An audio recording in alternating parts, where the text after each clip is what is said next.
मधुबन विधानसभा क्षेत्र में लगातार 2 बार से यहाँ के वर्तमान विधायक हैं और तीसरी बार वो हैट्रिक मारने जा रहे हैं, ऐसा उन लोगों का कहना है। आपकी तैयारी कैसी है सर? सर इस बार हैट्रिक तो हैट्रिक की बात तो और है, कुछ रन भी नहीं बना पाएंगे और 0 पर क्लीन आउट होंगे। इसी के पीछे मैंने मेन मकसद है कि एक तो हम लोगों ने जो है अपनी यात्रा का यहाँ पे आरंभ किया है। हमारी यात्रा जो आज समापन किया है, आज 5 दिनों से हमारी यात्रा चल रही थी। बहुत अच्छा रिस्पांस हमको तीनों प्रखंड में मधुबन विधानसभा में मिला है।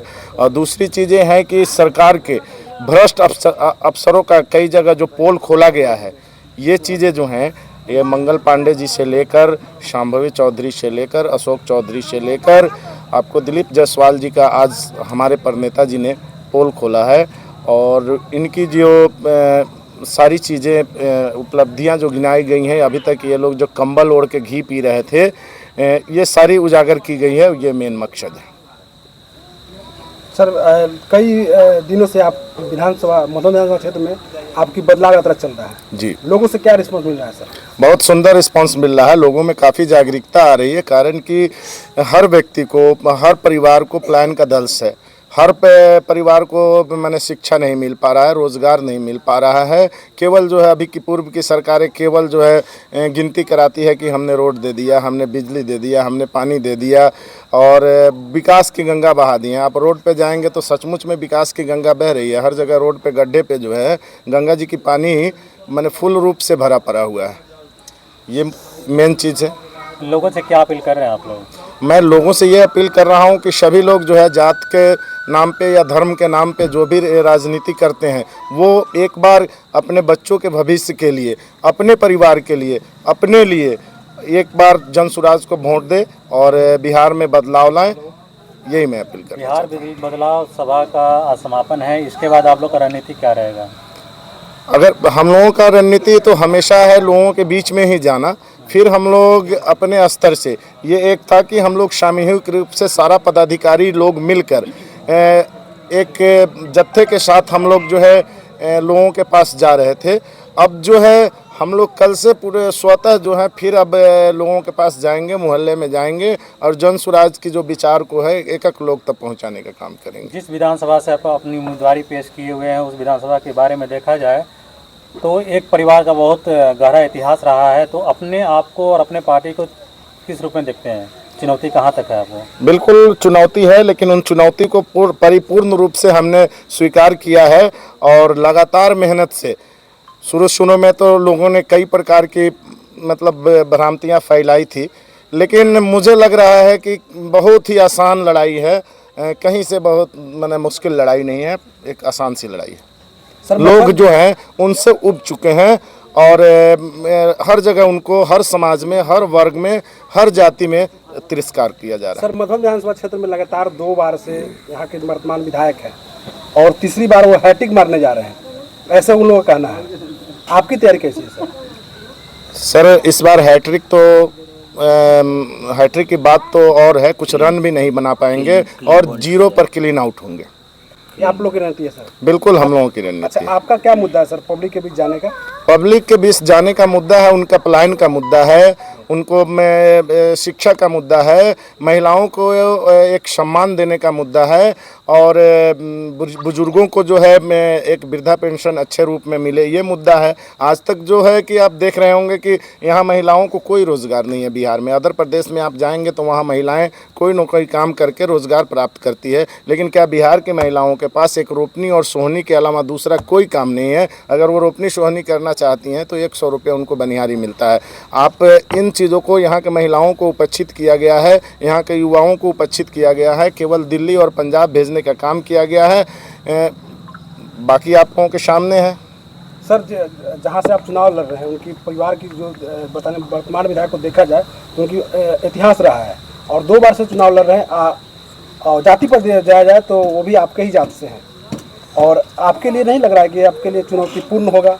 सर जन सुराज सबसे पहली बात है कि हम लोग जन सुराजी हैं। जन सुराज कहीं जाति की लड़ाई नहीं लड़ती है, ये बिहार की लड़ाई लड़ रही हैं। हम लोगों का नारा भी है कि जय बिहार, और हर उस परिवार की लड़ाई लड़ रहे हैं हम, हर उस जाति की लड़ाई लड़ रहे हैं। एक अलग जाति है जो पलायन के जो दंश झेल रहे हैं, उनको ये अलग जाति है, उनका कहीं किसी से लेना देना नहीं है। आप अगर देखेंगे तो एक दलित भी पलायन से ग्रसित है, एक ओबीसी भी ग्रसित है, एक स्वर्ण परिवार भी ग्रसित है, राजपूत भी ग्रसित है, ब्राह्मण भी ग्रसित है, एक तेली समाज के लोग भी ग्रसित हैं, एक कानू समाज के लोग भी ग्रसित है, एक पासवान परिवार का लोग भी ग्रसित है, एक राम जी परिवार का लोग भी ग्रसित है, एक सबसे नीचे पायदान पे आ जाइएगा तो मुसहर समाज भी इन चीज़ों से ग्रसित है। बिहार में ऐसा नहीं है कि कहीं कोई व्यक्ति अगर एजुकेशन प्राप्त कर लिया तो उनको नौकरी मिल जा रही है, और जो पढ़ा लिखा नहीं उनको नौकरी नहीं मिल जा रही है। दोनों वर्ग, एक पढ़ लिख के भी व्यक्ति बिहार में रोजगार नहीं प्राप्त पा रहा है, और जो नहीं पढ़े लिखे हैं जिनको बोरा ढोना है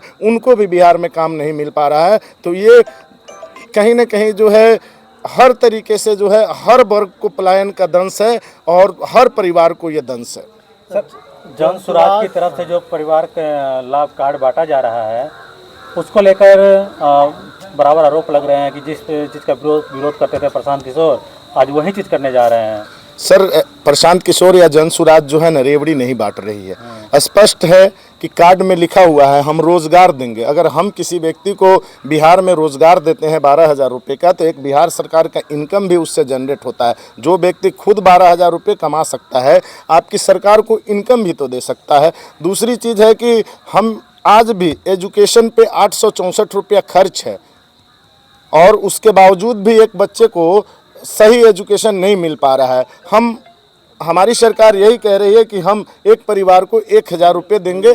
जब तक कि हम स्कूल की व्यवस्था, टॉप क्लास की स्कूल की व्यवस्था, उच्च स्तर की स्कूल की व्यवस्था नहीं कर देते हैं, तब तक हम उस परिवार को 1,000 रुपये देंगे। आप बच्चे को प्राइवेट में पढ़ाइए। वृद्धा पेंशन बुजुर्गों का हक है, 2,000 हम वृद्धा पेंशन दे रहे हैं। दूसरी एक चीज़ है, यहाँ किसानों को बिहार में हमेशा उपेक्षित किया गया है। आप देखेंगे पंजाब के किसान या अदर स्टेट के किसान, उनको हर तरीके की सब्सिडी, हर तरीके का फैसिलिटी मिलता है। हम बिहार में गरीब हैं, हम गरीब होने के बावजूद भी हमें किसी प्रकार का किसान के रूप में ना, आप देखेंगे यूरिया में अभी जहाँ 300 का है वहाँ 800 मिल रहा है। यही अदर स्टेट में चले जाएंगे तो खाद के लिए कोई मारामारी नहीं है। चीनी मिल वाले पहले उनके यहाँ दे जाते हैं, बाद में पेमेंट लेते हैं।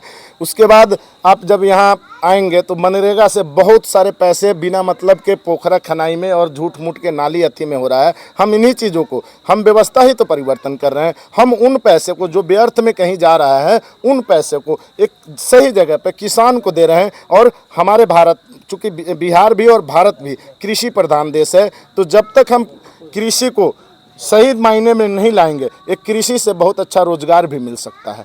तो ये चीज़ है कि 2,500 रुपये हर महीने हम किसान को उनके हक की चीज़ देने जा रहे हैं। तो हम लोग कहीं रेवड़ी नहीं बांट रहे हैं कि भैया हम 125 यूनिट फ्री कर दिए, 10,000 रुपया हम किसी को दे रहे हैं, 2 लाख रुपया हम खाते में भेज दे रहे हैं, हम 15 लाख रुपया किसी के खाते में भेज रहे हैं। रोज़गार देना हर सरकार का हक है, और इन्हीं चीज़ों को वादा किया जा रहा है, एक गारंटी के रूप में उनको दिया जा रहा है कि ये रहा, ये मेरी गारंटी कार्ड है। अब कल होकर अब मैं इन 5 साल, अगर हमारी सरकार बनती है 5 साल में मैं ये नहीं देता हूँ, मुझे ये कार्ड दिखाइए कि भैया आपने ये कहा था, ये है आपका लिखा हुआ, आप इसको पूरा नहीं किए, आप जो है सत्ता में रहने के लायक नहीं है। ये हमारी गारंटी कार्ड है, ना कि हम किसी परिवार को कह रहे हैं कि 20,000 दे देंगे या 20 लाख रुपए दे देंगे। सर जाते जाते मधुबन विधानसभा के जो मतदाता मालिक हैं उनको क्या संदेश दे रहे हैं? मतदाता मालिकाओं से मेरा नम्र निवेदन होगा कि इस बार का जो वोट दे वो सही जगह पे दे। ये मैं नहीं कह रहा हूँ कि जन सुराज को दे या किसी और को दे या किसी और दल के दो। सही नेता का चुनाव करे अपने बच्चों के भविष्य के लिए, आने वाले पीढ़ी के लिए। चूँकि 5 साल में एक बच्चे का जीवन बर्बाद हो जाता है। अगर बच्चा 15 साल का है तो 20 साल 22 साल के बाद वो पंजाब और दिल्ली खटने के लायक हो जाता है। तो आपने अभी तक अपने बच्चों को जिनका जीवन बिगाड़ दिया, अब उनके जीवन को तो लौटा नहीं सकते हैं, लेकिन आने वाली पीढ़ी के लिए आप अपने वोट को 500 रुपये पे, 5 रुपये पे मैं 500 रुपये पे, 50,000 रुपये पे, 5 लाख रुपये पे मत बेचिए। ये वोट की कीमत बाबा साहब अम्बेडकर के द्वारा जो ये वोट का अधिकार दिया गया है, इस अधिकार के चलते आपके पास बड़े से बड़े लोग आपके द्वार पे आते हैं। वो किसी न किसी माध्यम से, चाहे मोदी जी हों, चाहे लालू जी हों, चाहे नीतीश जी हों या कोई भी हो, बहुत बड़े से बड़े लोग इस वोट को प्राप्त करने के लिए आपके पास आते हैं। इस वोट का अधिकार का महत्व समझे। इस वोट को ऐसे ही 500 और कुछ क्षण पैसे में या कुछ लालच में ना गंवाएं। सोच समझ के इस वोट का उपयोग करें, चूँकि मान सम्मान से बड़ा कोई चीज़ नहीं है। चलिए, बहुत बहुत धन्यवाद सर।